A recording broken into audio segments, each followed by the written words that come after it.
All right, let's turn our attention now to some big news yesterday in the big oil space. We had a couple of different initiatives crossing the tape for a couple different companies. The primary among them is Exxon Mobile, seeing two representatives nominated to its board by an activist investor that, Julie, owns just about 0.1% of Exxon shares, getting a win here. And we chatted about this a little bit in the morning. It's really that major institutions supported the plans set forward, or the nominees set forward by this small activist. But kind of give us the lay of the land here, and how, I guess, as someone who is passionate about the big oil space, how this seems to you like the beginning of a trend, for these companies that are facing a lot more pressure from shareholders to really green up their operations.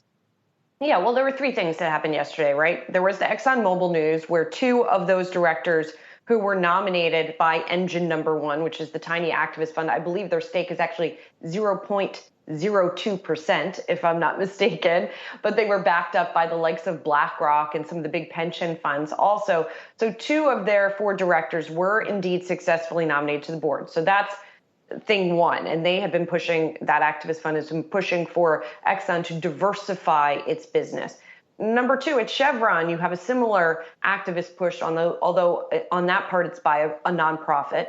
And then three, you had a court in Europe telling Royal Dutch Shell that it needs to be more aggressive cutting its emissions targets by 2050. In fact, twice as aggressive, or cutting them twice as much as the company been planning. So you look at the ensemble of that, and I can't help but think of parallels within something like the cigarette business, right? Which, are we seeing a secular decline in oil and gas companies as a result of the push for climate change, just as we saw a secular decline in the consumption of cigarettes because of flags about the health risks of that. Obviously it's not a direct parallel, but I just think it's fascinating when you see an industry that has been so dominant globally, right? And now it is seeing a hit because of these various things. Now, I think it's a little bit wrong to say that Engine Number One is just a climate activist, right?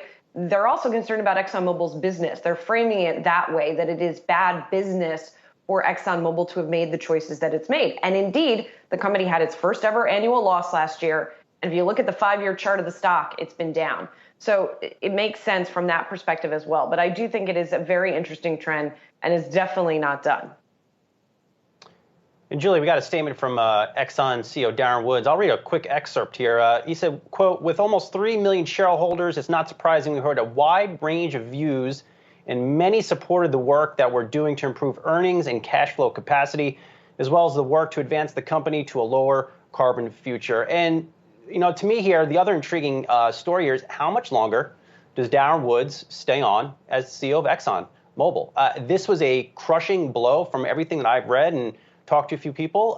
This is a crushing blow internally to the company. Of course, Exxon is not normally what would happen at a company this big with this much of a storied name, but the winds of change are blowing, Myles and Julie, and it would be conceivable, based off of this vote, based on the many years of bad investments made by Darren Woods, he could be shown the door within the next 18 to 36 months.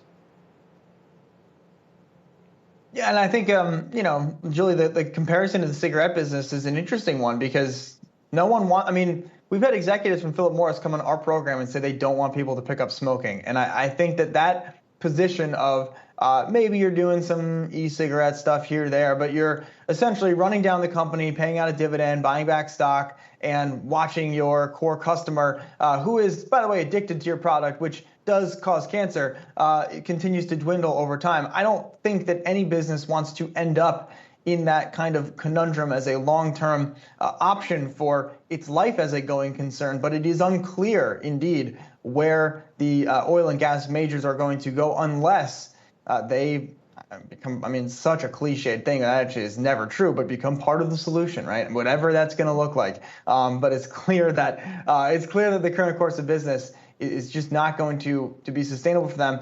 And leaving out, Sozzi, as you kind of alluded to, the investments made haven't exactly worked out for a lot of these lot of these majors in particular, you look at sort of what's happened in the shale patch. I mean, I think that leaves a lot to be desired as well. So certainly, a story that will probably consume the rest of our lives and the lives of our children, because, how we power the things that we do is changing, but of course, still in real time happens the way that it sort of always